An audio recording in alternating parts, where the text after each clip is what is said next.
Ai,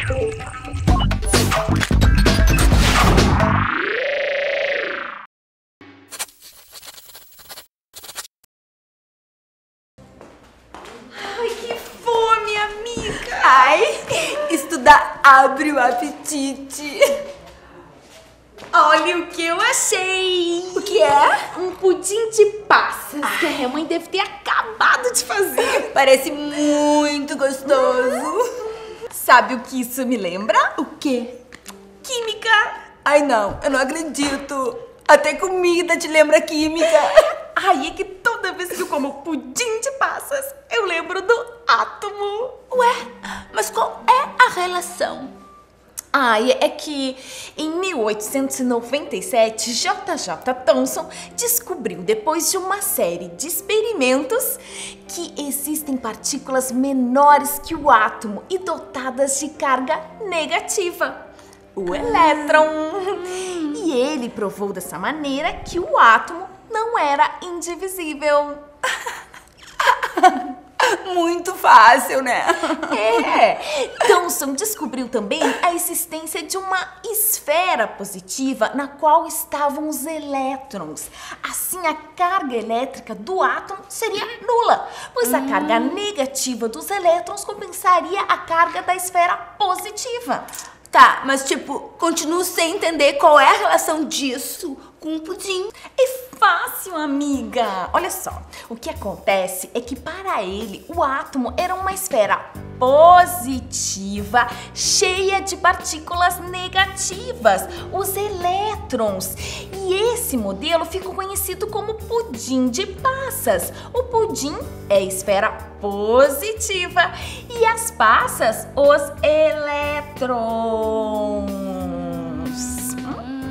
Então quer dizer que a gente vai comer um pudim de elétrons? Ai, amiga, nada. Isso é só uma metáfora, né? Saquei. Saquei. Você ainda não entendeu, né? Ai, ser sincera, mais ou menos. Ai, eu odeio ter que pedir ajuda, ainda mais pra aquela asinha da Kimi, mas... a Kimi pode tentar te ajudar. Quê?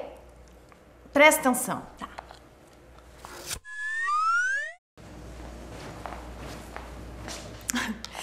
Bem, hoje que a Amanda resolveu admitir que eu sou mais esperta que ela, eu vim então dar uma força pra amiga dela, a Nath. Então, se liga!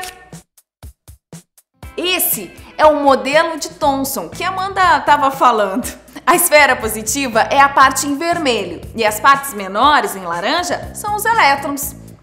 E esse é o pudim de passas que se assemelha ao modelo de Thomson, onde as passas representam os elétrons. Mas, Nath, as passas não são os elétrons de verdade, viu? Agora eu acho que ficou mais claro.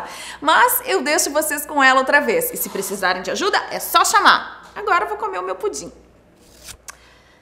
Deu pra entender agora, mesmo com essa explicação sem graça da Kimi? É, acho que deu sim. Mas você tem certeza que não tem esses tais de elétrons no pudim? Ai, Nath! Deixa eu te falar besteira. Vai, come aí. Tá certo, então. Mas olha só, você tinha dito que a gente ia estudar os pratos. Pratos? Sim, os pratos e os elétrons. Os prótons e os elétrons, Nath! Ah, é? Ai, prótons, prátons. Ai, é tudo parecido mesmo. Presta atenção. Olha só. O próton foi descoberto por outro cientista, o Eugene Goldstein. Ele descobriu que essa partícula é 1836 vezes mais pesada que o elétron e dotada de carga elétrica contrária. Nesta época, enquanto uns cientistas procuravam demonstrar que a matéria era formada por átomos, outros buscavam apresentar evidências que o átomo era formado por partículas menores. Ai, que bacana! Olha só, nesse livro aqui explica toda a teoria atômica. Vamos olhar? Vamos. Ó, aqui. Quem criou a primeira definição de átomo foi um filósofo chamado Demócrito, da escola atomística grega. Ele afirmou que o átomo seria a menor partícula da matéria e indivisível. Dalton disse o mesmo que ele, só que uns 2000 anos depois. Demócrito disse que poderíamos ir dividindo os metais até que chegaríamos numa partícula tão pequena que não seria mais possível dividir o átomo. Hoje sabemos que esse modelo não é mais aceito. Também pudera. O ano era aproximadamente 400 a.C. Nath! Oi? O pessoal tá esperando assim. É que eu tava concentradíssima no Demócrito. Ah, eu vi. Tava falando nele, né? Tava. Pelo que eu lembro, eu li que depois da descoberta do Demócrito, no início do século XIX, John Dalton, um químico e físico, complementou a teoria atômica da matéria, que era aceita na época. Muito bem. Arrasei. Amiga, tá sabendo? E para ele, toda matéria era formada por partículas extremamente pequenas, os átomos.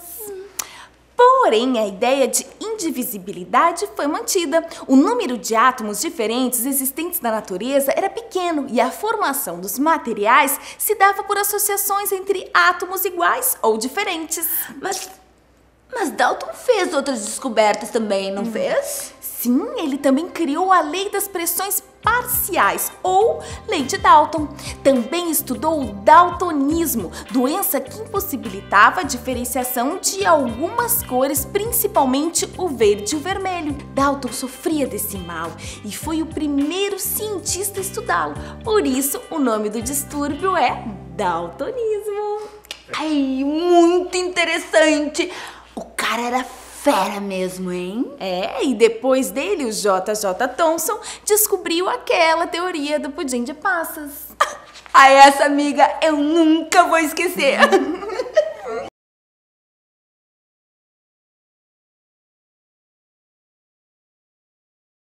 Muito legal aprender química assim. Te falei, amiga, química tá em tudo. Olha aqui, ó. Aqui diz que a descoberta de Thomson, que ocorreu em 1897, se baseou nos estudos de outro cientista, chamado William Crookes.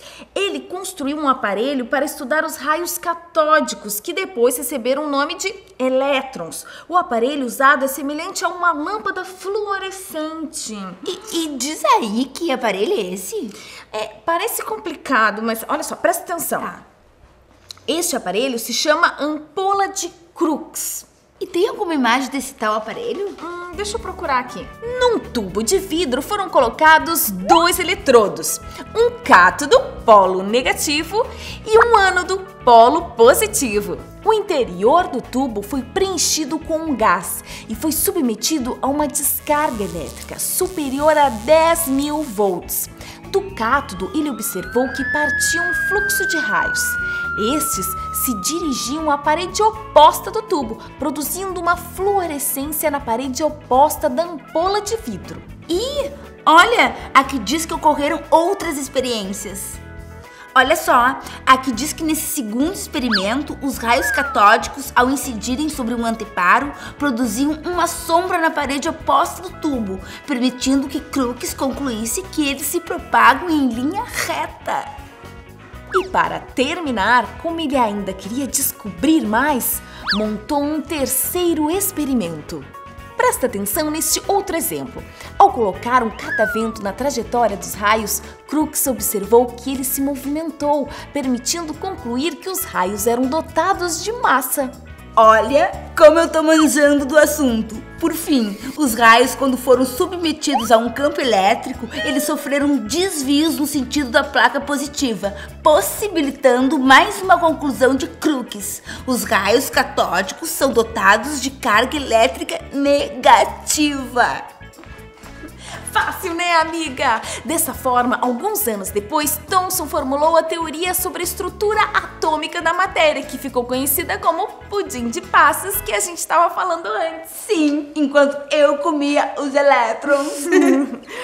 Mas todos nós, ainda hoje, temos pelo menos um tubo de raios catódicos em casa, sabia? Eu não me lembro de ter um tubo destes. Eu só me lembro de ter um tubo de creme, um tubo de hidratante, outro de pasta de dente. Não é nada disso, amiga. Olha só, os tubos de imagem da TV, do monitor do computador são tubos catódicos. As lâmpadas fluorescentes, lâmpadas de mercúrio que iluminam as ruas da cidade, os tubos de neônio dos anúncios luminosos são exemplos típicos de experiência do Crux. Viram? Estudar química é muito legal. E que tal vocês observarem as diversas aplicações do nosso dia a dia, dessas experiências que falamos hoje, e depois comentarem com os colegas sobre elas? Que tal? Agora eu vou ficando por aqui. Até a próxima, galera. Tchau!